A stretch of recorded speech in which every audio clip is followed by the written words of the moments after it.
Hi friends, मैं धर्मेंद्र अपने YouTube channel amazing पाठशाला में आपका स्वागत करता हूं। दोस्तों, आज की वीडियो में हम UP board class 12 English poetry के अंतर्गत इसके दूसरे चैप्टर द ट्रू ब्यूटी का अध्ययन करेंगे।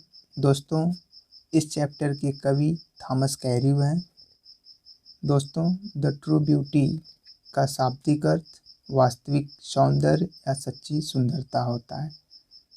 दोस्तों, पहले कवि थॉमस कैर्यू के बारे में थोड़ा बहुत जान लेते हैं। दोस्तों, थॉमस कैर्यू का जन्म 1598 ईस्वी को वेस्ट विकहम में हुआ था। इनके पिता का नाम सर मैथ्यू कैर्यू था। इन्होंने अर्थात थॉमस कैर्यू ने कार्पस क्रिस्ट ऑक्सफोर्ड में शिक्षा प्राप्त की। इनकी प्रमुख रचनाओं में the rapture, the true beauty आदि इनकी प्रमुख हैं।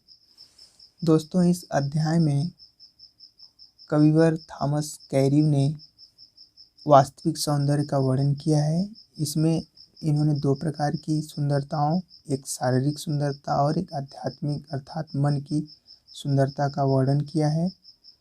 दोस्तों, थॉमस कैर्यू के अनुसार जो मन की अर्थात आध्यात्मिक सुंदरता होती है वह अस्थायी होती है, जबकि जो शारीरिक या फिर फिजिकल ब्यूटी होती है वह अस्थायी अर्थात ज़्यादा दिन के लिए नहीं होती है।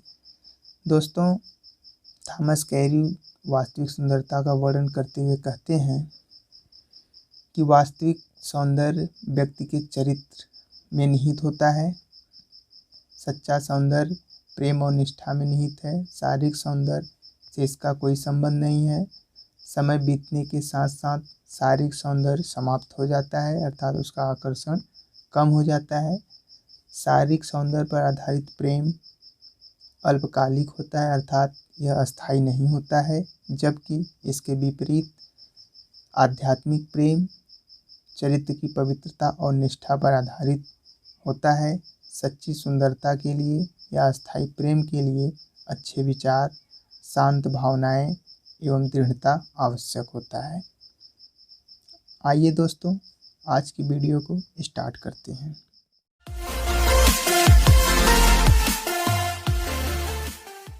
अबाउट द पोएम, कविता के बारे में। The poet prefers spiritual beauty to physical beauty. Poet means कवि अर्थात थॉमस कैर्यू। प्रिफेयर मीन्स महत्व देते हैं। स्पिरिचुअल ब्यूटी मतलब आध्यात्मिक सुंदरता। टू फिजिकल ब्यूटी मतलब शारीरिक सौंदर्य। The poet prefer spiritual beauty यानी कवि थॉमस कैर्यू शारीरिक सुंदरता की अपेक्षा आध्यात्मिक सुंदरता को महत्व देते हैं अर्थात इनके दृष्टिकोण से आध्यात्मिक सुंदरता ही वास्तविक सुंदरता होती है। He says that physical charm decay with the passage of time, and with the decay of this charm, the intensity of lovers' feeling also declines. He says मतलब वह कहते हैं that कि फिजिकल चार्म, फिजिकल मतलब शारीरिक charm मतलब आकर्षण या सौंदर्य, डिके मीन्स समाप्त हो जाता है, नष्ट हो जाता है। With the passage of time, passage मतलब बीतना होता है, ऑफ टाइम यानी समय के बीतने के साथ ही या समय के साथ साथ। डिके मीन्स समाप्त हो जाता है। दिस चार मतलब इन आकर्षण के साथ यानी आकर्षणों के साथ। द इंटेंसिटी मतलब तीव्रता होता है। ऑफ लवर्स मतलब प्रेमी के। फीलिंग्स मतलब भावनाएं अर्थात प्रेम। आल्सो डिक्लाइन मतलब पतन हो जाता है, समाप्त हो जाता है।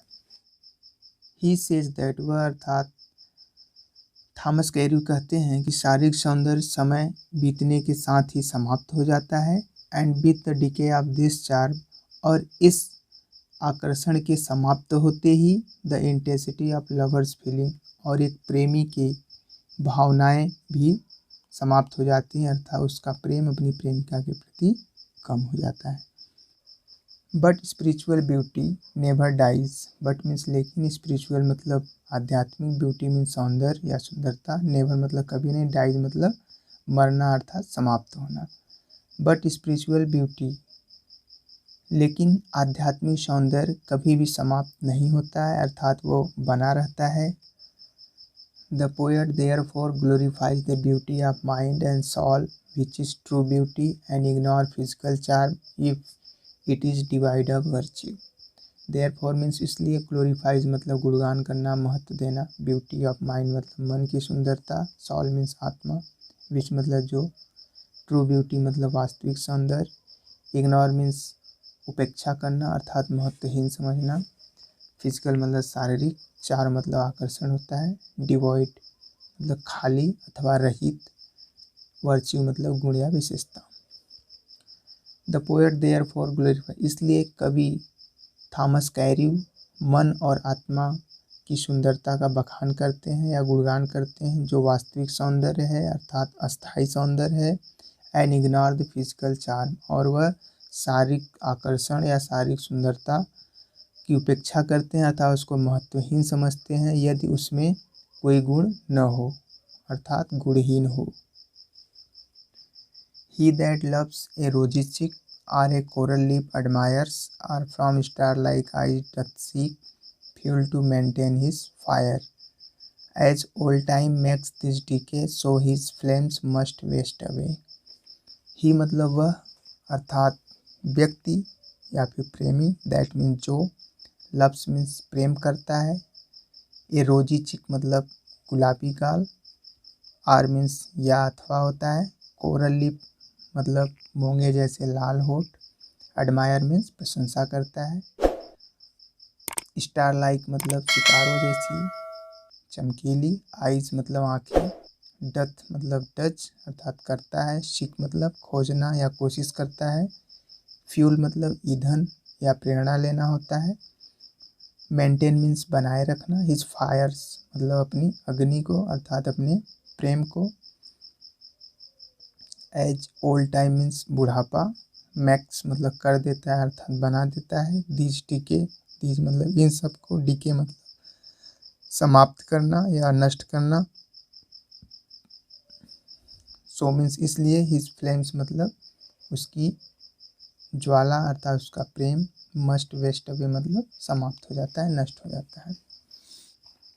ही दैट लव्स, वह अर्थात वह प्रेमी या वह व्यक्ति जो अपनी प्रेमिका के गुलाबी गालों या फिर उसके मूंगे जैसे लाल होठों की प्रशंसा करता है, or from star like eyes या फिर उसके सितारे जैसी चमकीली आँखों को देखकर अपने प्रेम रूपी अग्नि को जलाए रखने का प्रयास करता है अर्थात अपने प्रेम को बनाए रखने का प्रयास करता है, as the old time makes this decay, और बुढ़ापा इन सबको अर्थात उसकी प्रेमिका के इन समस्त शारीरिक गुणों को समाप्त कर देता है, so his flames must waste away, इसलिए उसका अर्थात उस प्रेमी का अपनी प्रेमिका के प्रति प्रेम रूपी अग्नि अर्थात उसका प्रेम समाप्त हो जाता है, नष्ट हो जाता है। एक बार इसको पुनः देखते हैं दोस्तों। ही दैट लव्स ए रोजी चुक, ही मतलब वह अर्थात ऐसा व्यक्ति ऐसा प्रेमी जो अपनी प्रेमिका के गुलाबी गालों और एक कोरल लिप या फिर मूंगे जैसे लाल होठों की प्रशंसा करता है या तारीफ करता है, or from star like eye doth seek fuel to maintain his fire, या फिर उसकी सितारे जैसी चमकीली आँखों में अपने प्रेम रूपी ईंधन को जलाए रखने का प्रयास करता है अर्थात अपने प्रेम को बनाए रखने का प्रयास करता है, अर्थात वह व्यक्ति जो अपनी प्रेमिका के गुलाबी गालों, मूंगे जैसे लाल होठों या सितारों जैसी आँखों को देख के अपने प्रेम को बनाए रखने का प्रयास करता है, as the old time makes this decay, और बुढ़ापा अर्थात समय के बीतने के ही साथ इसे अर्थात इसकी प्रेमिका के समस्त शारीरिक गुणों अर्थात गुलाबी गाल, मूंगे जैसे लाल होठ और सितारे जैसी आँखों को नष्ट कर देता है, so his flames must away, इसलिए उसका प्रेम अर्थात जो प्रेमी होता है अपनी प्रेमिका के प्रति उसका प्रेम समाप्त हो जाता है अर्थात उसके प्रेम का पतन हो जाता है। आगे देखते हैं दोस्तों। But a smooth and steadfast mind, gentle thoughts and calm desire, hearts with equal love combined, kindle never dying fire, where these are not I despise, lovely cheeks or lips or eyes. But a smooth, but means लेकिन, smooth मतलब लगातार समान रहने वाला या निष्कपट, stead fast mind मतलब दृढ़ मस्तिष्क या दृढ़ मन। जेंटल थॉट्स मीन्स अच्छे विचार। काम डिजायर मतलब शांत इच्छाएं। हर्ट्स मीन्स हृदय होता है। इक्वल मीन्स समान या बराबर। लव मीन्स प्रेम। कंबाइंड मीन्स जुड़े हुए या मिले हुए। काइंडल मतलब उत्तेजना होता है या उत्तेजित करना। नेवर डाइंग मतलब कभी न मरने वाला अर्थात कभी न समाप्त होने वाला अर्थात अस्थाई। फायर्स मीन्स अग्नि अर्थात प्रेम। कवि थॉमस कैर्यू एक अस्थाई या फिर आध्यात्मिक सौंदर्य में क्या क्या गुण होते हैं उसका वर्णन किया है, जिनमें मुख्यतः व्यक्ति का निष्कपट होना, दृढ़ मस्तिष्क होना, अच्छे विचार, शांत इच्छाएं होना बहुत ज़रूरी होता है। तो उसी का वर्णन करते हुए थॉमस कैर्यू कहते हैं, but a smooth and stead fast mind, लेकिन एक निष्कपट, दृढ़ मन, अच्छे विचार, शांत इच्छाओं और समान प्रेम से जुड़े हुए हृदय कभी न समाप्त होने वाले अग्नि को जन्म देते हैं अर्थात कभी न समाप्त होने वाले या पतन होने वाले सौंदर्य को जन्म देते हैं अर्थात अस्थाई प्रेम को जन्म देते हैं। इसको एक बार पुनः देखते हैं दोस्तों। But a smooth and stead fast mind, कवि कहते हैं कि ऐसा व्यक्ति जिसका मन निष्कपट, दृढ़ मन, अच्छे विचार और शांत इच्छाएं तथा समान प्रेम से जुड़े हुए हृदय होते हैं, वह कभी न समाप्त होने वाले अग्नि अर्थात कभी न समाप्त होने वाले प्रेम को या सौंदर्य को जन्म देते हैं अर्थात अस्थाई सौंदर्य को जन्म देते हैं। Where these are not, I despise lovely cheeks or lips or eyes. Where these are not, I despise lovely cheeks or lips or eyes. Where means जहाँ कहीं या जिस जगह भी, these मतलब ये सब अर्थात जो अस्थाई प्रेम होता है। are not मतलब नहीं होती। I despise मतलब घृणा करता हूँ, नापसंद करता हूँ। लवली चिक्स मतलब वही सुंदर या प्यारे। चिक्स मीन्स गाल होता है। लिप्स मीन्स होठ। आइज मीन्स आँखें।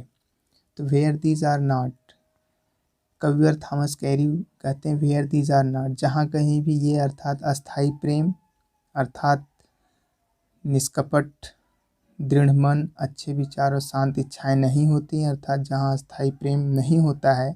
आई डिस्पाइज लवली चिक्स, तो मैं ऐसी प्रेमिका के गुलाबी गालों, उसके मूंगे जैसे लाल होठों और सितारे जैसी चमकीली आँखों से घृणा करता हूँ अर्थात शारीरिक सौंदर्य से घृणा करता हूँ। दोस्तों इस प्रकार से आपका दूसरा चैप्टर द ट्रू ब्यूटी, जिसके कवि थॉमस कैर्यू थे, समाप्त हो गया है। दोस्तों इस चैप्टर को मैंने यथासंभव अपने तरीके से आसान भाषा में बताने का प्रयास किया है। दोस्तों यदि आपको ये वीडियो अच्छा लगा हो तो वीडियो को लाइक करें, दोस्तों के साथ शेयर करें और चैनल को अवश्य सब्सक्राइब करें, ताकि जब भी मैं अगला वीडियो अपलोड करूं तो आपको नोटिफिकेशन सबसे पहले मिले। थैंक्स।